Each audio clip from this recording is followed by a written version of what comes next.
जब हमने दिन रात उनके लिए मेहनत की, देश के 4 करोड़ गरीबों को पीएम आवास तब मिला जब आपने मोदी को सेवा करने का आशीर्वाद दिया। देश के 50 करोड़ से ज्यादा दलितों, वंचितों, गरीबों का बैंक में खाता तब खुला जब आपने मोदी को आशीर्वाद देकर के सेवा करने का मौका दिया। करोड़ों माताओं बहनों को चूल्हे के धुएं से मुक्ति तब मिली जब मोदी ने उज्ज्वला सिलेंडर देकर उनकी सूध ली। देश के 11 करोड़ परिवारों तक पहली बार पाइप से पानी तब पहुंचा जब मोदी ने हर घर जल को अपना मिशन बनाया। आज 11 करोड़ छोटे किसानों के खातों में किसान सम्मान निधि भी एनडीए सरकार ही भेज रही है। इन योजनाओं का बहुत बड़ा लाभ हमारे ततमा समाज, महलदार समाज और ऋषिदेव समाज के मेरे परिजनों को भी हुआ है। लेकिन साथियों, मोदी इतने से संतुष्ट नहीं है। जो काम हुआ है ना, वो तो ट्रेलर है, ट्रेलर। अभी हमें पूर्णिया को, सीमांचल को, बिहार को और पूरे हिंदुस्तान को बहुत आगे लेकर जाना है। कई बार लोग पूछते हैं कि मोदी के लिए समाज के आखिरी पायदान पर खड़ा व्यक्ति, हमारा दलित, पिछड़ा, आदिवासी, ये इतनी प्राथमिकता क्यों है? ये समाज मोदी की प्राथमिकता इसलिए है क्योंकि यही समाज सबसे ज्यादा गरीबी से प्रभावित है और मोदी गरीबी से ही निकलकर आपके बीच आया है।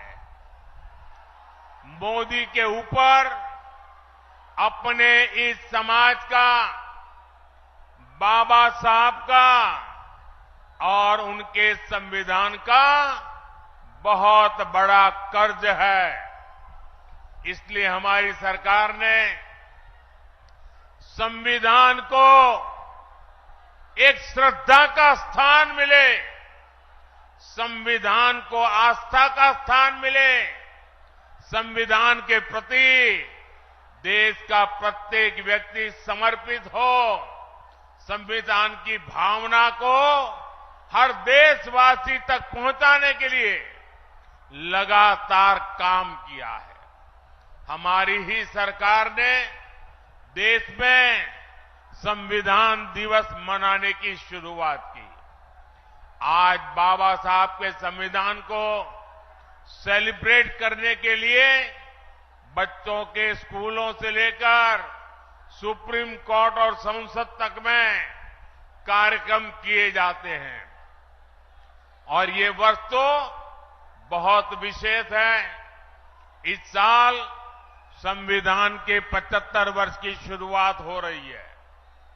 जैसे हमने आजादी के 75 वर्ष पर आजादी का अमृत महोत्सव मनाया, इसी तरह इस वर्ष हमें संविधान के 75 वर्ष का पर्व मनाना है। हमने तय किया है, हम देश के कोने कोने में बाबा साहब के संविधान की भावना को लेकर जाएंगे।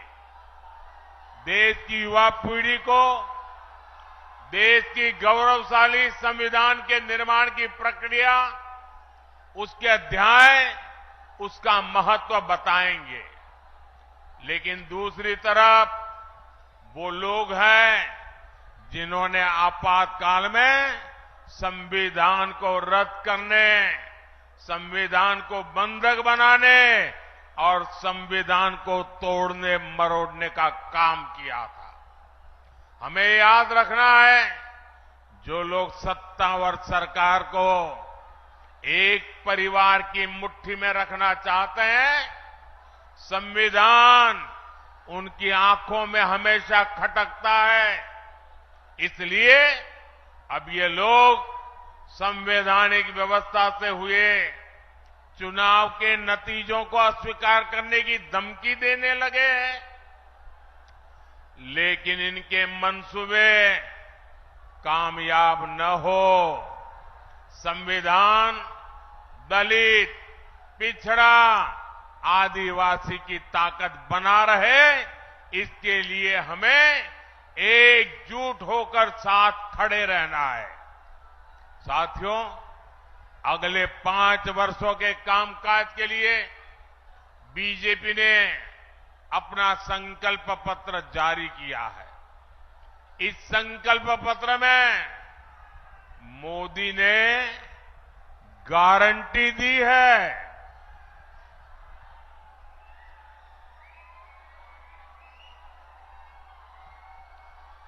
देश के सभी जरूरतमंदों को आगे भी फ्री राशन, मुफ्त राशन मिलता रहेगा। मोदी ने गारंटी दी है, गरीब, दलित, वंचित के कल्याण से जुड़ी योजनाओं को हम हर जरूरतमंद तक लेकर जाएंगे। हमारी सरकार 3 करोड़ नए पक्के घर बनाएगी। देश में 70 साल से अधिक उम्र के सभी बुजुर्गों को मुफ्त इलाज की जिम्मेदारी भी सरकार उठाएगी। आप अपने परिवार में अपने बुजुर्गों को कह दीजिए, अब वो बीमारी को छुपाए नहीं। अगर कोई तकलीफ है तो मोदी बैठा है। ये मोदी की गारंटी है। साथियों, पिछले 10 वर्षों में एनडीए सरकार ने वो काम किए हैं जिन्हें पहले असंभव माने जाते थे। आज हर कोई कह रहा है, बड़े कामों का दम सिर्फ भाजपा के पास है, एनडीए के पास है। आपको याद होगा, पहले अड़ोस पड़ोस के देश यहां हमला करके चले जाते थे। सीमा पर हमारे जवानों की आए दिन शहादत होती थी। आप लोगों को दुख के साथ ही गुस्सा भी आता था। आपका मन करता था ना कि इन्हें घर में घुसकर मारो।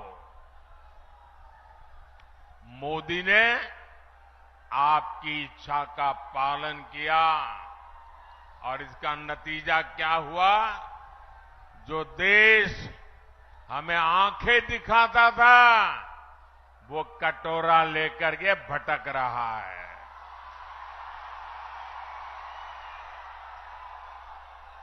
साथियों, दशकों से देश में लोग मांग कर रहे थे कि कश्मीर में अलग झंडा, अलग संविधान नहीं चलना चाहिए।